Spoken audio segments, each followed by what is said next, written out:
오늘부터 저는 여러분과 함께 로마서 말씀을 나누려고 합니다. 로마서 말씀을 나눈다 그러면 거의 모든 목회자들은 좀 마음에 흥분됨이 있습니다. 이거 뭐지? 막 그런 생각들이 들면서 다가오는 그러한 흥분들이 있습니다. 로마서에 대한 좋은 책들도 너무 많고, 또 로마서를 공부하다 보면 그 참고 도서들, 책들, 칼바르트를 비롯해서 로이드 존스 목사님의 책들, 또 존 스토트의 로마서 강해, 또 최근에는 팀 켈러 목사님의 로마서도 있고, 또 탐 라이트의 로마서도 있고, 로마서를 볼 때마다 아무튼 그런 명저들이 많이 있거든요. 근데 읽을 때마다 감동이 돼서 나도 이렇게 한번 설교를 하고 로마서를 연구해 봤으면 좋겠다라는 생각을 하게 되면서 그런 흥분된 마음으로 로마서를 오늘부터 시작을 합니다. 이번에 설교하는 이 로마서는 오늘부터 시작해서 제가 11월 초까지나 아니면 11월 중순까지 함께 주일 말씀을 통해서 여러분과 함께 로마서 말씀들을 나누겠고, 10월 말까지는 매일매일 내일부터 시작되는 그 라이드 앤 딜라이트도 마찬가지로 로마서 본문들을 계속 묵상하게 될 것입니다. 주일 설교로 본문으로 제가 설교할 것들은 좀 따로 떼어놨고요. 그래서 새벽 설교와 반복되는 것들은 있을지 모르겠지만 그렇게 본문이 겹치는 것은 없으리라 생각합니다. 오늘 로마서 시작하면서 부르심이란 제목으로 함께 말씀을 나눌 텐데, 로마서 1장 1절에서 7절까지 말씀을 같이 우리 읽도록 하겠습니다. 로마서 1장 1절에서 7절 말씀입니다. 같이 읽겠습니다. 시작. 그리스도 예수의 종인 나 바울은 부르심을 받아 사도가 되었습니다. 나는 하나님의 복음을 전하기 위하여 따로 세우심을 받았습니다. 이 복음은 하나님께서 예언자들을 통하여 성경에 미리 약속하신 것으로 그의 아들을 두고 하신 말씀입니다. 이 아들은 육신으로는 다윗의 후손으로 태어나셨으며 성령으로는 죽은 사람들 가운데서 부활하심으로 나타내신 권능으로 하나님의 아들로 확정되신 분이십니다. 그는 곧 우리 주 예수 그리스도이십니다. 우리는 그를 통하여 은혜를 입어 사도의 직분을 받았습니다. 그것은 우리가 그 이름을 전하여 모든 민족이 믿고 순종하게 하려는 것입니다. 여러분도 그들 가운데 들어있어서 예수 그리스도의 부르심을 받은 사람이 되었습니다. 나는 로마에 있는 모든 신도에게 이 편지를 씁니다. 하나님께서 여러분을 사랑하셔서 그의 거룩한 백성으로 부르셨습니다. 하나님 우리 아버지와 주 예수 그리스도께서 내려주시는 은혜와 평화가 여러분에 있기를 빕니다. 아멘. 로마서 말씀을 시작하면서 저는 여러분께 한 가지 권면하고 싶은 것이 있습니다. 그것은 우리가 로마서 그러면 사람들이 가장 먼저 떠올리는 두 글자 단어가 있는데 뭘까요? 복음이죠. 복음.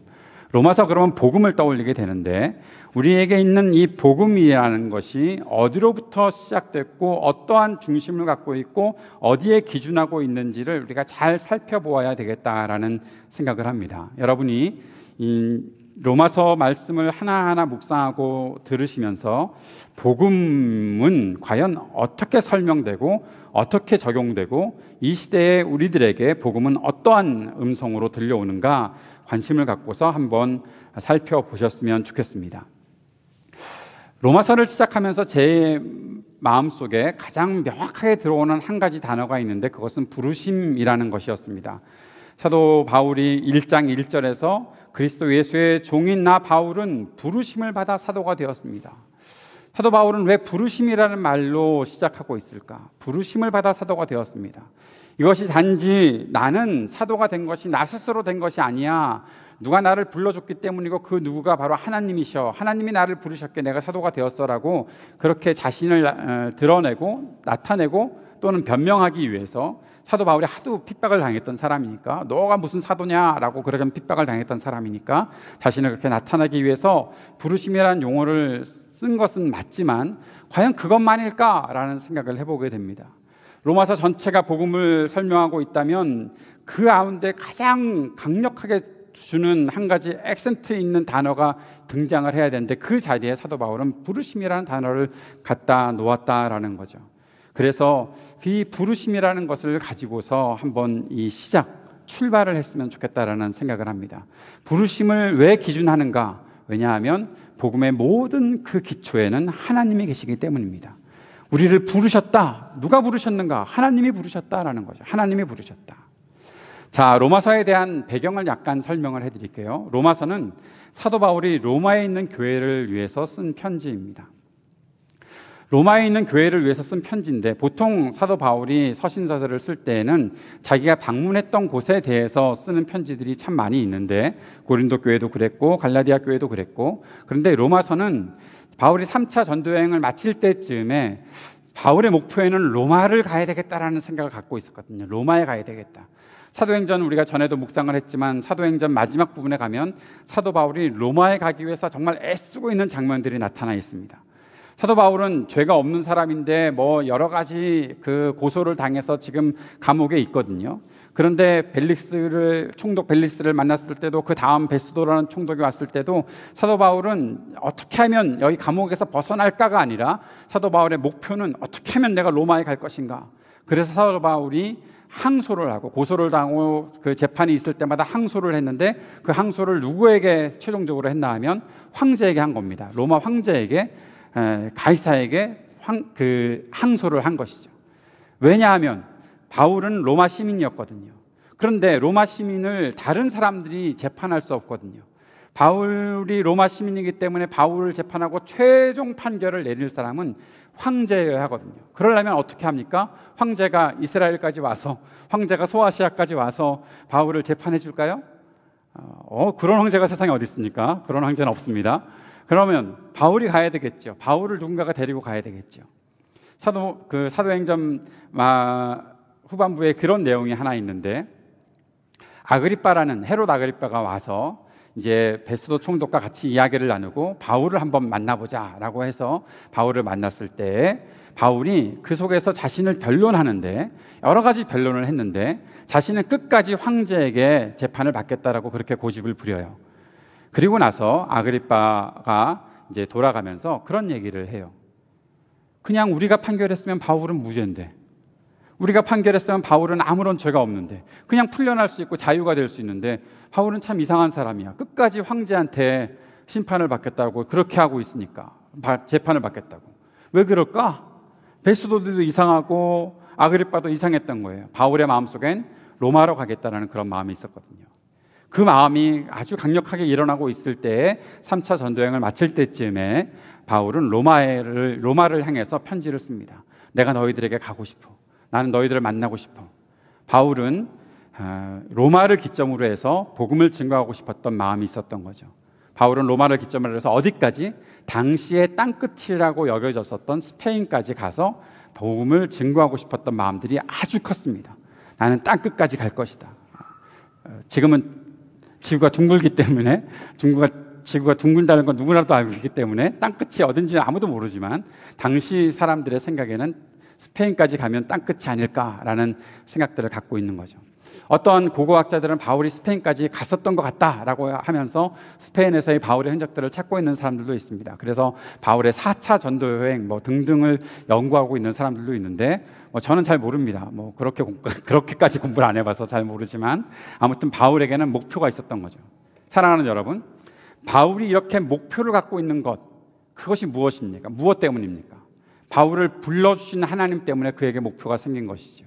바울은 원래 그리스도인들 잡아 죽이는 것이 자신의 마음이었습니다. 자신의 계획이었습니다. 그런데 그 모든 계획들을 다 변해서 로마로 가야 되겠다라고 생각했고, 로마를 향해서 편지를 쓰고 있는 바울의 이 마음속에 어떤 마음들이 가장 강력하게 들어온 것일까요? 나에게 이 로마에 대한 꿈을 주신 하나님의 부르심. 하나님께서 분명히 그렇게 말씀하셨거든요. 넌 로마까지 가야 하는 거야. 사도행전에 그렇게 하나님께서 바울에게 확신을 주시는 장면들이 있거든요. 내가 너를 거기에 보낼 거야. 왜냐하면 로마는 당시에 온 세계를 통치하고 있었던 나라니까. 그 속에 가서 복음을 증거하면, 온 세계에 주의 복음이 증거될 수 있는 가능성은 훨씬 더 커지니까. 모든 것을 그 복음 증거에 맞추고 있었던 바울, 그것에 부르심을 받았던 바울은 그렇게 목표를 가지고 계획을 세우고 있었던 것입니다.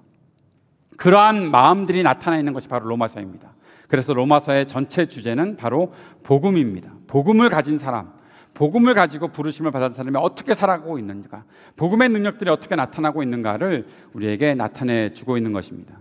그래서 우리는 로마서 전체에서 복음이 어떻게 설명되는지를 연구해야 한다는 것이죠. 그 복음이 바울을 부르셨고 그 복음이 성도들을 부르셨고 그 복음이 죄와 죽음의 문제들을 해결하고 있는 이 능력들을 나타내고 있는데 그 복음은 과연 무엇인가 우리가 잘 살펴보아야 한다는 것입니다.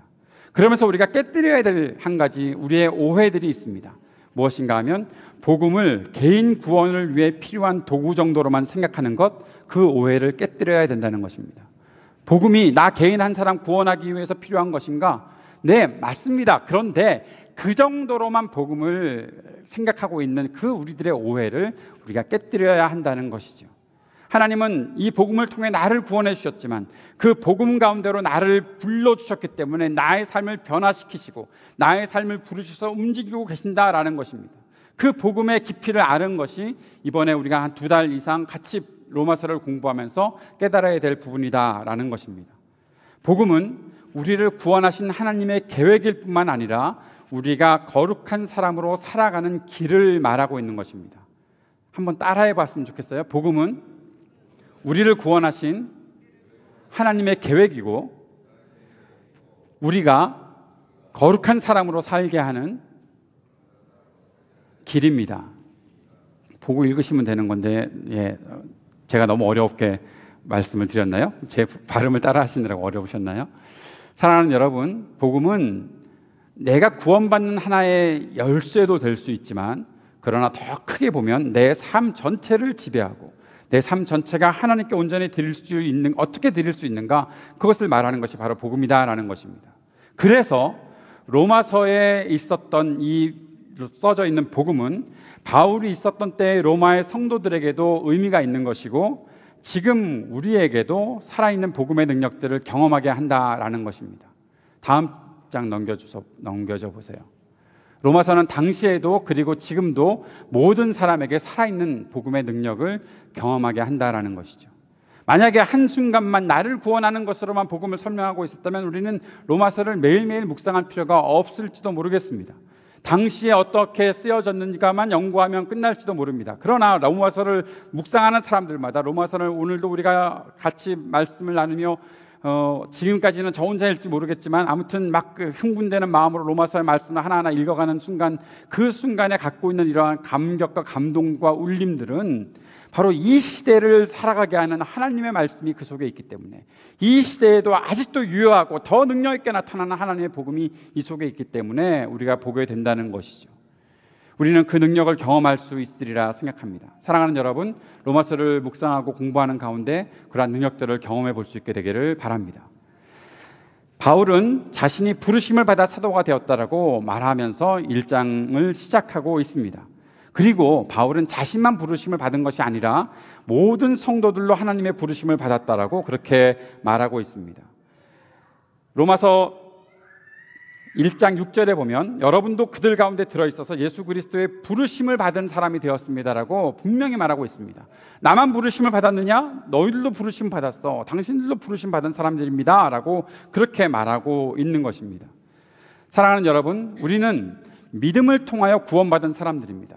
그것이 바로 은혜입니다. 믿음을 통하여 은혜로 말미암아 구원을 받았습니다.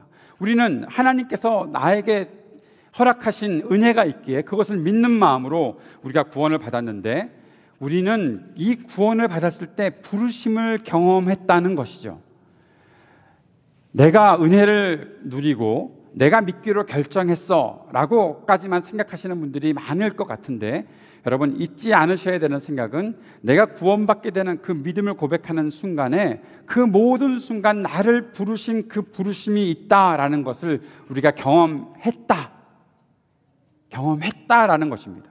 그것이 어떤 사람에게는 금방 깨달아지는 사람이 있는가 하면 어떤 사람은 조금 나중에 깨닫는 경우들도 있겠지요. 이런 경우라고 생각을 합니다. 기껏 내가 힘써서 낳아놨더니 얘가 내가 엄마인지 아직 잘 모르고 있네 싶은 아이들이 있죠. 그런데 어느 순간 철이 들면 아, 나를 낳아주신 어머니구나 라고 그렇게 말하고 사는 것처럼 우리가 아직까지 내가 어떻게 태어났고 어떻게 믿음을 가졌고 내가 어떻게 구원받았는가에 대한 어떠한 분명한 증거가 잘 느껴지지 않아서 내가 교회 나가는 것, 내가 예수 믿는 것, 그거 내가 결정한 거 아니야? 믿음이 내게 결정인데 라고 생각하는 그런 사람들이 있는지 모르겠지만 우리가 철이 들면서 믿음의 철이 들고 우리의 신앙에 조금씩 철이 들어가면서 모든 믿음을 가진 사람들이 공감하는 것은 나는 부르심을 받았구나.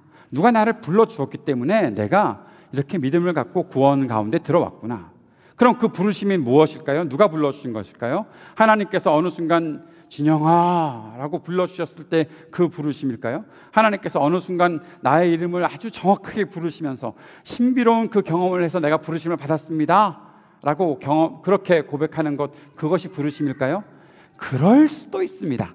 정말 지지리도 말을 안 듣는 사람들에게는 하나님이 그렇게 말씀하시고 역사하실 수도 있겠다는 생각은 드는데 보통 경우에 그렇지 않습니다. 그러면 누가 우리를 불러주고 누가 우리에게 불러서 그 부르심을 경험하게 했는가?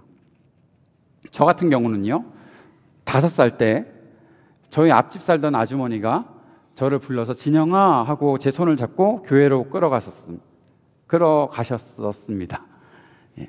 저희 어머니가 저를 끌고 가신 거 아니고요, 저 모태신앙 아니고요, 저희 아버지도 아니고요. 저희 아버지 교회 가자고 그러시면 당시까지만 해도 고무신, 옛날에 그 하얀색 고무신 있잖아요, 그 고무신 들고 외삼촌 댁으로 못 두시는 바둑을 두시는 척하면서 도망가셨었던 그런 가족 속에 살고 있었습니다. 그런데 저는 외할머니의 손에 이끌리고 앞집 아주머니의 손에 이끌려서 제가 자랐던 교회, 보성교회라는 서울시 용산구 보광동에 있는 교회에 처음 가게 되었었습니다.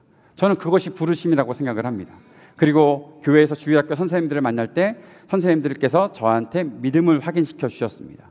하나님이 너를 사랑하신다라고. 진영아, 하나님이 너를 정말로 사랑하신다. 하나님이 너를 위한 계획을 갖고 계신다. 너는 죄인의 집안 예수 그리스도가 너를 구원하셨다. 그러한 소리들을 들으며 하나님의 부르심을 느끼고 지금까지 살아오게 된 것입니다. 그러한 부르심들이 우리 속에 늘 있다는 거죠. 여러분, 믿음은 들음에서 나온다라는 것이 로마서 10장 17절 말씀입니다. 믿음은 들음에서 난다라고 했습니다. 우리의 믿음은 그냥 저절로 생긴 것 아닙니다. 무엇인가를 들었기 때문에 생긴 것입니다. 그 들음, 그 부르심을 듣는 것, 그것을 우리가 여러 가지로 적용해 볼 수 있지 않을까 생각을 합니다. 어떻게 교회에 나오셨습니까? 오늘 어떻게 교회에 나오셨습니까? 비가 이렇게 오는데 내 마음을 뭔가 울리는 것이 있어서 끌려 나오시지 않으셨습니까? 예, 아시는 분들은 참 철이 드신 것이고 내가 나갔지 뭐 내가 그렇게 생각하시는 분들은 조금 철분을 많이 섭취를 하셔야 될 것 같아요. 그런데 사랑하는 여러분, 그렇게 우리가 나올 수 있도록 만드시는 것이 바로 하나님의 부르심이라는 것입니다. 어떠한 동기가 되었던 간에 에임스에 와서 심심해서 교회를 나오기 시작을 했어요. 괜찮아요. 그것이 부르심일 수도 있어요. 내 친구들이 교회 가자고 하니까 그냥 그렇게 온 것이 될 수도 있어요. 그렇게 부르심이, 하나님의 부르심이 있을 수도 있어요. 정말 어쩌다가 교회에 나오게 되는 것. 예. 말해도 될지 모르겠는데 우리 인준이가 인천공항에서 저 교회에 메시지를 보냈습니다. 라이드를 좀 나와주실 수 있나요? 원래 인천공항에서 아시아나 여객기가 딜레이 되지 않았다면 절대 그런 일은 없었을 것입니다. 그런데 6시간 딜레이가 되는 바람에 심심해서 에임스를 찾다가 우리 교회를 보고 라이드를 신청을 했다고 들었어요. 정확한지는 모르겠지만 하여튼 그렇다고 들었어요. 저는 아시아나 항공의 딜레이가 하나님의 부르심이라고 생각을 합니다. 만약에 그 비행기가 딜레이 되지 않았다면 유인준이라는 사람이 우리 동네에 살고 있는지 알기는 무척 힘들었을 거예요. 와서 제가 라이드를 했습니다. 그렇죠? 예, 인준이는 주의해야 돼요. 공항에, 미국에 올 때 공항에 라이드 해준 사람의 직업이 내 평생 직업이 될 수도 있다라는 그러한 미국의 이민자들의 전설이 있습니다. 들으셨나요? 예, 세탁소로 하시는 분이 라이드 나와주면 나도 미국에서 세탁소 하고, 예, 교수님이 라이드를 해주면 나도 교수가 되고, 목사가 라이드를 해주면 나도 목사가 되는 아주 이상한 미국의 그 전통들이 있습니다. 잘 생각해 보세요. 예. 부르심입니다. 하나님의 부르심입니다. 하나님이 나를 어떤 방법으로 부르시는가? 사랑하는 여러분, 부르심은 우연한 일이 아닙니다. 오늘 성경은 그렇게 말해주고 있습니다. 지난주에 보았던 히브리서에서도 마찬가지로 설명하고 있었습니다. 부르심은 우연한 일이 아닙니다. 예언자들을 통해서 성경에 미리 약속하신 것입니다. 하나님께서는 우리를 이미 예언자들을 통해서 계속해서 부르고 계셨습니다. 그리고 그 절정에 그리스도께서 오셔서 우리를 불러주셨습니다. 이러한 계획들이 있었습니다. 그것을 우리는 성경을 공부하는 과정에서 깨닫게 됩니다. 내가 우연히 에임스 반석교회를 만난 게 아니구나. 우연히 내가 교회에 나간 것이 아니구나. 하나님께서 이미 계획하고 계셨던 일들이 있었구나. 그것을 깨닫게 되는 것이 믿음의 성장이고 성숙입니다. 사랑하는 여러분, 하나님이 여러분을 부르시기 위해서 하나님은 오래전부터 계획하고 계셨습니다. 어떤 사람들에게는 하나님을 믿는 사람으로 세우기 위해 모태신앙으로 자라게 했던 사람들도 있고, 어떤 사람들에게는 모태신앙은 아니지만 급격한 변화를 이루면서 하나님을 믿게 된 사람들도 있고, 그 속에서 헌신된 삶을 살아가는 여러 가지 방법들이 있는데, 그 모든 방법들 속에 하나님께서 개입하고 계셨다라는 것입니다. 그러면서 계획하셨던 그 일들로 인해 내가 부르심을 받고 왔다라는 것을 우리는 보게 되는 것이죠. 하나님의 그 오래전부터의 약속과 계획은 그리스도를 통해서 성취되었습니다. 사랑하는 여러분, 그리스도는 참된 사람으로 이 땅에 오셨다라고 말씀드렸죠. 하나님께서 우리를 불러주시기 위해 가청 영역 안으로 들어오셔서 하나님의 소리를 내셨다라는 거예요. 우리가 볼 수 있도록 가시 영역으로 들어오셔서 우리가 볼 수 있는 그러한 하나님의 은혜들을 나타내 주셨다라는 것을 우리가 보게 되는 것입니다. 그것이 바로 성육신입니다. 사랑하는 여러분, 이 놀라운 은혜들을 우리가 마음에 받고 누리고 살았으면 좋겠습니다. 내가 볼 수 있구나, 내가 들을 수 있구나. 사랑하는 여러분, 오늘도 우리가 하나님 말씀을 듣고 있다면, 우리가 매일매일 하나님의 말씀을 읽고서 묵상하고 있다면, 이것은 하나님의 은혜입니다. 계획되어 있는 하나님의 은혜입니다. 오래전부터 우리를 향하신 하나님의 움직이심이고 하나님의 그 울리심입니다. 울리기 위해서 무언가가 움직이고 무엇인가가 소리를 내고 그 속에서 우리가 함께 이렇게 움직이고 있는 것은 바로 하나님의 계획 속에서 일어났다라는 것입니다. 그 중심에, 그 복음의 중심에, 그 부르심의 중심에 그리스도의 십자가와 부활이 있습니다. 그리고 우리가 꼭 기억해야 되는 것, 십자가와 부활이 그 핵심에 있지만 복음을 이루는 그 모든 것 속에는 그 십자가와 부활의 증인들도 함께 있다는 것, 십자가와 부활을 증거한 증인들의 삶들도 복음의 중요한 주제다라는 것을 오늘 우리가 보게 되는 것입니다. 그 증인들을 통해 복음이 우리들에게 왔습니다. 이것이 바로 부르심입니다. 부르심은 그냥 어느 순간에 신비로운 소리를 듣거나 우연한 가운데서 어떤 소리를 들었기 때문에 내가 주님 앞에 서게 된 그러한 것만을 나타내고 있는 것이 아닙니다. 부르심은 하나님께서 오래전부터 계획하셨던 말씀들을 이루어 주시는 것이고, 그리고 그 말씀을 따라 살고 그 말씀들 때문에 그것을 증인들을 통해서 증거받았던 사람들의 변화된 삶을 통해 지금 이 시대에 우리들까지 오게 되어서 그 증인들과 함께 그 부르심을 경험하고 있는 것이다 생각을 하게 되는 것입니다. 사랑하는 여러분, 저는 오늘도 두려운 마음으로 이 자리에 있습니다. 하나님의 말씀을 증거하고 하나님의 말씀들을 여러분들에게 전하는 이 소리 한마디 한마디가 하나님의 부르심이 되기를 간절히 원하는 그 긴장감으로 오늘도 여러분께 말씀을 전하고 있습니다. 오늘 이 순간 하나님의 그 부르심이 여러분의 마음을 울려내기를 소원합니다. 그래서 그 부르심으로 말미암아 우리의 구원의 목적과 믿음의 방향을 알 수 있는 일들이 생겼으면 좋겠습니다. 하나님이 나를 왜 구원하셨지? 하나님이 나를 어떻게 살게 하시지? 그 목적과 믿음의 방향을 알게 하는 그 부르심들을 우리 모두가 경험하면서 살 수 있었으면 좋겠습니다. 우리를 부르신 이 부르심을 통해 우리는 거룩한 백성임을 알 수가 있을 것입니다. 우리의 정체성을 확인하며 살아갈 수 있을 것입니다. 거룩하다는 것은 구별되었다라는 말입니다. 거룩하다는 것은 구별되었다라는 것입니다. 그런데 그 구별됐다는 것은 하나님께서 분명한 뜻을 가지고 우리를 구별하여 불러내셨다라는 거죠.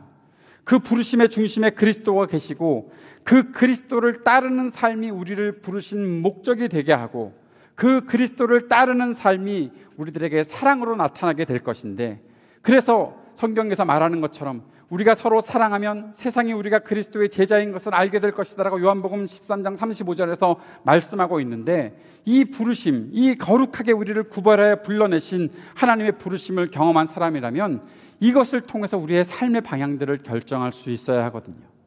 그런데 그 삶의 방향을 결정할 때 매우 중요한 부분 하나가 바로 부르심과 함께 연결될 수 있는 한 가지 모습입니다. 그것은 바로 교회입니다.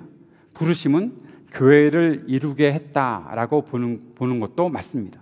왜냐하면 교회라는 것은 하나님께서 세상으로부터 불러낸 사람들을 말하고 있는 거거든요. 여러분 혹시 신앙생활 하시면서 에클레시아라는 말 들어보신 적 있으세요? 에클레시아, 텍사스에 있는 그 달라스 지역에 가면 에클레시아라는 빵집이 있습니다. 제가 아는 집사님이 하시는 빵집인데요, 무지 맛있다고 그래요. 나중에 한번 거기 가보시면 좋겠는데, 그 빵집 이름이 아니라 에클레시아라는 것이 교회라는 말인데, 헬라어로 교회인데, 교회는 에클레시아라는 헬라어로 표현되어 있는데, 이 에클레시아라는 말은 에크, 밖으로, 클레시아라는 그 말은 불러내셨다라는 뜻을 갖고 있는 말입니다. 그래서 교회는 밖으로 불러낸 사람들, 어디 있다가 밖으로 나와 해서 불러낸 사람들이 바로 교회다라는 뜻을 갖고 있는 거예요. 사랑하는 여러분, 그럼 우리는 부르심을 받은 사람들이잖아요. 교회로 우리가 나오고 있으면, 교회에서 우리가 하나 되어 예배를 드리고 있으면 우리는 부르심을 경험한 사람들, 불러내심을 경험한 사람들이다라는 것, 그것을 우리가 잊지 말아야 한다는 것이죠. 부르심에는 분명한 목표가 있을 것입니다. 그 목표를 찾아가는 것이 저와 여러분의 삶의 목적일 수도 있습니다. 오늘 이 결론을 이렇게 내리면서 말씀을 마치고 우리 한번 이번 학기 내내 생각해 보았으면 좋겠다라는 것이 있는데, 우리를 여기에 부르신 목적이 뭘까요? 하나님의 목표와 우리를 왜 여기에 부르셨을까? 에임스에, 반석교회에 왜 우리를 부르셨을까? 저는 여러분들에게 세 가지 목표가 발견될 수 있었으면 좋겠다라는 생각을 합니다. 지난 여름 내내 하나님께서 제 마음속에 주신 목표이기도 합니다. 첫 번째 목표는 다른 사람을 섬기는 사람이 되자라는 것입니다. 하나님께서 우리를 부르신 목적은 너 혼자서 잘 먹고 잘 사는 거 아니야, 다른 사람을 섬기는 사람들이 되었으면 좋겠어 라고 불러주셨다는 거죠. 우리 청년들을 에임스 반석교회로 부르신 이유는 거기 가서 밥 먹고 거기 가서 친구들을 만나고 나 공부 열심히 할 수 있도록 좀 쉬었다가 안식했다가 재충전도 하고 뭐 일주일마다 한 번씩 그렇게 지내게 하기 위해서, 우리 여러분들에게도 에임스라는 곳에 살면서 뭐 혼자 살면 외로우니까 뭐 그냥 그렇게 하려고, 그러한 것 아니라 하나님께서 우리를 여기에 부르신 목표를 말씀을 통해서 듣다 보면 내가 다른 사람을 섬기는 것이 내 목표가 되지 않을까라는 그러한 생각들을 하게 된다는 것이죠. 여러분들에게 이러한 목표가 확인될 수 있기를 축복합니다. 아멘. 제발 아멘 좀. 두 번째, 친구와 이웃에게 그리스도와 교회를 소개합시다. 이것도 우리들의 목표가 되었으면 좋겠습니다. 목사님 요즘 세상에 예수 믿으라는 말 하기 힘들어요. 목사님, 교수는요 학생들한테 함부로 종교에 대해서 강조할 수가 없을지도 몰라요. 뭐 그런 것, 이런 생각들을 다 내려놓고 그냥 예수님 아니? 라고 물어보면 안 될까요? 친구들에게 예수님에 대해서 내가 너한테 소개해주고 싶은데, 혹시 그것이 좀 어려우면 교회 나가보자, 교회 가보자 같이. 에임스 반석교회라는 진짜 좋은 교회가 있거든. 여러분, 에임스 반석교회를 진짜 좋은 교회라고 소개할 때 여러분이 이렇게 오글거리지 않아도 됩니다. 왜냐하면 진짜 좋은 교회거든요. 여기는 진짜 좋은 교회거든요. 정말 좋은 교회. 제가 2년 동안 경험을 해봤지만 정말 좋은 교회예요. 하나님께서 우리들을 향하신 분명한 뜻이 있다고 생각을 해요. 하나님께서 제가 기도하고 있는 모든 것들을 교회를 통해서 이루어 가고 계신 것들을 저는 보게 돼요. 저는 흥분이 돼요. 시간이 조금 지났지만 간증처럼 제가 이 이야기는 꼭 해야 될 것 같아서, 지난 학기에 졸업생들이 10명이 있었잖아요.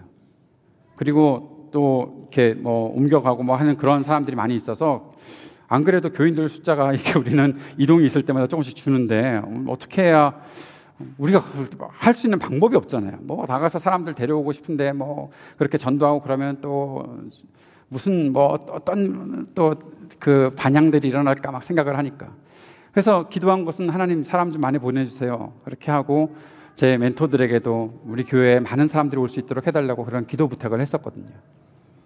지난주에요, 아마 제가 우리 교회에 와서 카운트해 본 일에 가장 많은 인원이 왔어요. 오늘은 이제 레이버데이 휴가가 있어서 이 비 맞으면서 놀러 가신 분들이 계셔가지고 안 나오신 분들이 좀 계시지만, 지난주에 114명이 왔어요. 제가 와서 카운트한 일에 최고로 많이 왔어요. 우리 아이들이 벌써 35명, 36명 그렇게 되지요.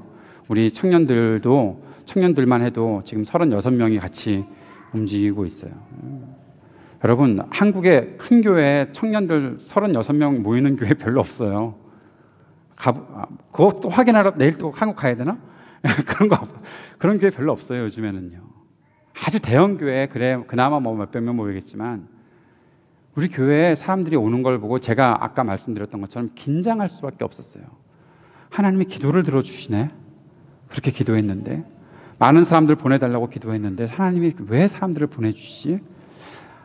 그것은요, 사람의 평가로 나타나는 에임스 반석교회가 좋은 교회이기 때문에 사람들이 오는 것이 아니라 하나님께서 생각하시기에 우리 교회를 향한 기대하심이 있기 때문에 여러분들을 보내주시고 사람들을 보내주신다고 저는 생각을 해요. 인준이를 만난 것도 하나님의 그런 섭리와 계획들이 있어서 만난 거라고. 네가 공항에서 심심해서 나한테 연락을 했기 때문이 아니라고. 그런데 우리가 어떻게 그냥 살 수가 있겠어요? 우리 주변의 이웃들에게 부르심이라는 것이 나를 통해서 하나님의 복음을 증거하기 위한 것들이라고 생각을 한다면 우리가 어떻게 이웃한테, 친구한테 예수님 얘기 한마디도 안 하고 교회 다니자는 얘기 한마디도 안 하고 어떻게 살 수가 있겠어요? 기회만 되면 한번 교회 나가볼래? 여러분, 지난 우리 바베큐 피크닉 할 때, 렛츠밋 2 할 때 우리 ISU의 학생들이 45명이 온 거 아세요? 안 온 애들도 많을 텐데 45명이 와서 고기를 먹고 갔다는 거는 이건 말도 안 되는 이야기거든요. 우리는 왜 걔네들을 못 본 채 하고 지냈을까? 투명인간인가? 우리 눈에 보이는데, 내 친구들이 보이는데 교회 가자라는 말 한마디 하는 거 그거 그렇게 어려운가? 예수 믿자는 말 한마디 하는 거 그게 그렇게 내가 숨길 일인가? 진지하게 생각해 봐야 돼요. 기회를 만드세요. 친구들에게, 이웃에게 교회 한번 나가봅시다. 예수 한번 믿어봅시다. 그 말 하는 것 괜찮아요. 하나님이 도와주실 일이에요. 그리고 그렇게 살아가는 것이 우리가 예수 믿으면서 살아가는 일의 첫 번째 목표예요. 세 번째 목표, IT의 사람들을 한 번 이상 만나보겠다는 계획을 세워봅시다. 우리가 한 학기 한 학기 지내면서 그러한 목표가 생겼으면 좋겠는데 지금부터라도 여러분이 IT에 한번 가보고 싶다라는 계획을 세워봐도 좋을 것 같아요. 우리가 IT 선교를 하고 우리 이동열 선교사님을 교회에서 협력 선교사로 모시고 함께 그 선교를 돕기 위해 애쓰고 있는데 여러분 IT 한번 가보세요. 갈 계획들 한번 세워보세요. 목사님, 저는 벌써 귀국할 표를 이미 사놔서요. 바꿀 수 있으면 바꿔보세요 한번. 목사님, 저는 돈이 없어서요. IT까지 갈 만한 항공편이 없어서요. 항공료를 부담하기가 어려워서요. 여러분 괜찮아요. 여러분들이 가겠다고 하면 제가 백방으로 스폰서를 구해다 드릴게요. 그리고 여러분들 함께 지원하고 갈 수 있도록 그렇게 해드릴게요. 여러분들이 가겠다는데 우리 집사님들이 가만히 있겠습니까? 뭔가 하겠죠. 우리 집사님들이 안 하시면 우리 집사님들 아니더라도 다른 분들이라도 제가 모셔다가 이 학생이 IT에 가서 주의 복음을 증거하고 싶다는데 좀 도와달라고 그렇게 얘기할 테니까 지금부터 계획해 보세요. 일주일 그 더운 곳, 숨이 턱턱 막히는 곳, 바깥에 있으면 여기 목까지 가리지 않는 모자를 그냥 함부로 쓰고 나갔다가는 그냥 살이 다 타는 곳, 냄새가 나는 곳, 무엇을 먹고 사는지 잘 모르고 사람들은 절망 속에 빠져 사는 곳, 그곳에 가서 한번 다윗도 돼보고 골리앗도 돼보고 우리 현성이가 내년에 또 간다고 지금 벌써부터 마음속에 막 또 준비하고 있다는데 9살 때 가더니 10대 때도 가려고 그렇게 계획하고 있다는데 현성이도 가겠다는데 여러분 또 우리 집에 계신 주부님들께서는 그래 내 남편과 아들을 보내리라. 여러분이 가셔도 돼요. 괜찮아요. 여러분이 가셔도 돼요. 딸 데리고 여러분이 가셔도 괜찮아요. 한 번 이상은 가보겠다라는 그런 마음들을 가져보세요. 왜냐하면 우리가 살고 있는 세계가 다가 아니거든요. 이 땅에는 정말 누가 가르쳐주지 않았는데도 불구하고 좌절과 절망 속에 살아가는 사람들이 너무 많거든요.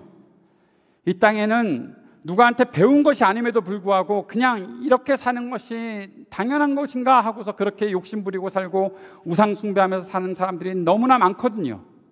예수를 믿고 가르쳐도 그것은 잠깐 밥을 얻어먹을 때 뿐이고 그것이 조금만 지나가면 그냥 다시 또 우상숭배로 들어가고 사람들이 죽었다면 또 무슨 저주를 받아서 죽었다라고 하면서 입소문을 퍼뜨리고 두려워하고 떨고 하는 그런 IT의 사람들이 있거든요.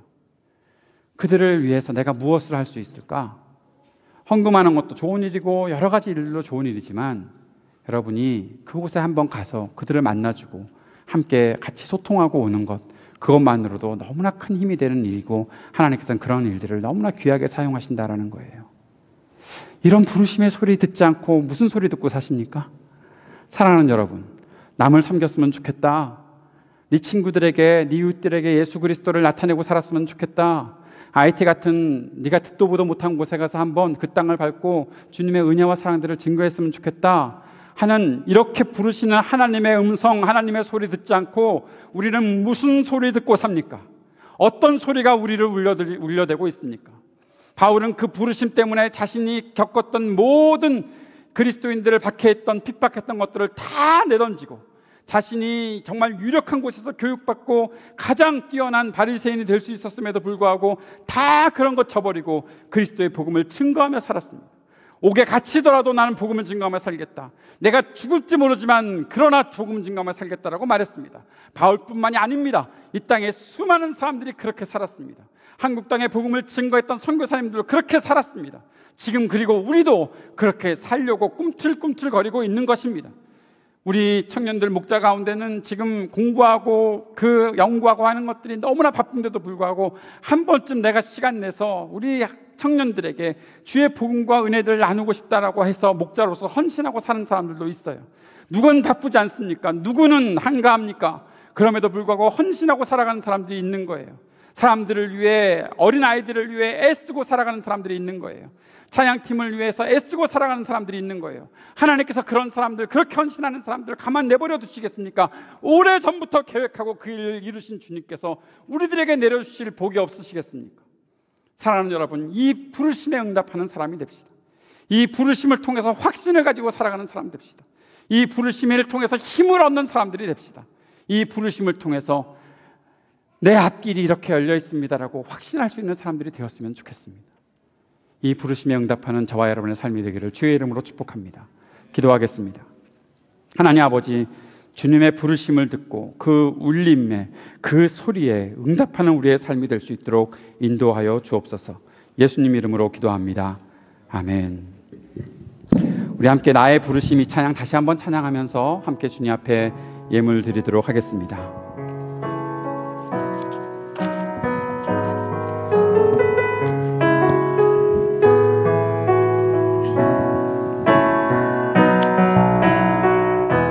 나의 부르심, 나의 영원한 소망, 예수님의 형상을 담는 것. 나의 목적, 나의 높은 부르심, 세상을 뒤로하고 주 위에 사는 것. 덮으소서 주 거룩한 품에 품으소서. 이곳이 나 속한 곳, 오 예수 이끄소서.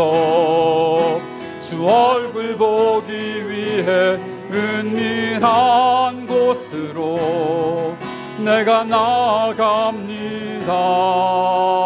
나의 부르심, 나의 부르심, 나의 영원한 소망, 예수님의 형상을 담는 것. 나의 목적, 나의 높은 부르심, 세상을 뒤로하고 주위 덮으소서. 덮으소서 주 거룩한 품에 품으소서. 이곳이 나 속한 곳, 오 예수 이끄소서. 주 얼굴 보기 위해 은밀한 곳으로 내가 나아감. 덮으소서 덮으소서 주 거룩한 품에 품으소서.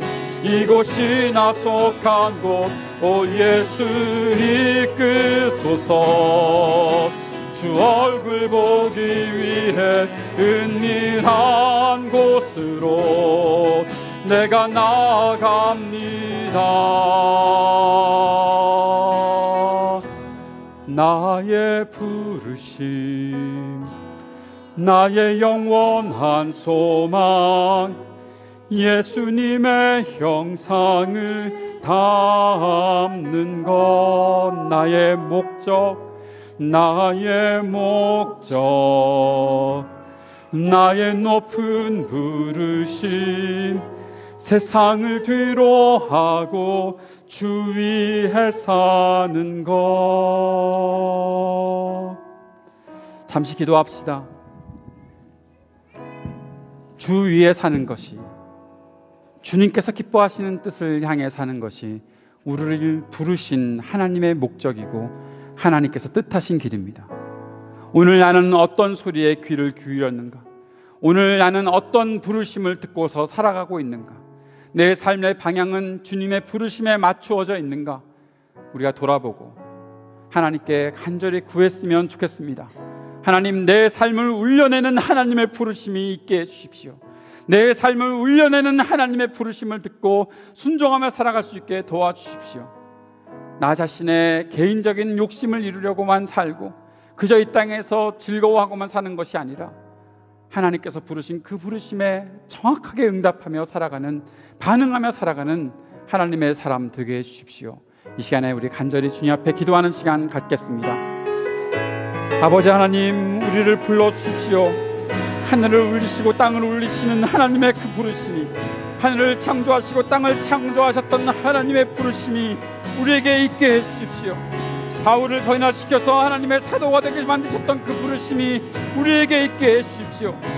교회를 변화시키고 하나님의 사람들을 모아 이 땅을 거슬러 올라가는 하나님의 사람들, 하나님의 교회 만드셨던 그 부르심이 우리에게 있게 해주십시오. 그 부르심에 귀를 기울이게 해주십시오. 이 땅의 다른 것들이 아니라 나를 불러주신 하나님의 부르심에 응답하며 살아갈 수 있도록 도와주십시오. 아버지 하나님, 이 놀라우신 하나님의 부르심에 응답하는 우리의 믿음의 삶이 될 수 있기를 간절히 소원합니다. 주님, 우리를 불러주신 그 부르심에 응답하고 살아가는 하나님의 사람들 될 수 있도록 주여 역사해 주시옵소서. 사랑하는 주님, 오늘 우리가 주님께 기도드린 이 고백을 받으시고 매 순간 하나님의 그 사랑의 울림이, 그리고 우리를 향하신 도전의 울림이 있게 해 주시옵소서. 주의 부르심에 응답하고 그 부르심을 따라갈 수 있게 도와주옵소서. 그 부르심을 향해 나의 귀를 열고 나의 마음을 열어 하나님께서 인도하시는 그 길을 향해, 하나님의 뜻하신 길을 향해 나아가는 우리 모두가 될 수 있도록 주님 역사하여 주시옵소서. 주님 앞에 예물을 드립니다.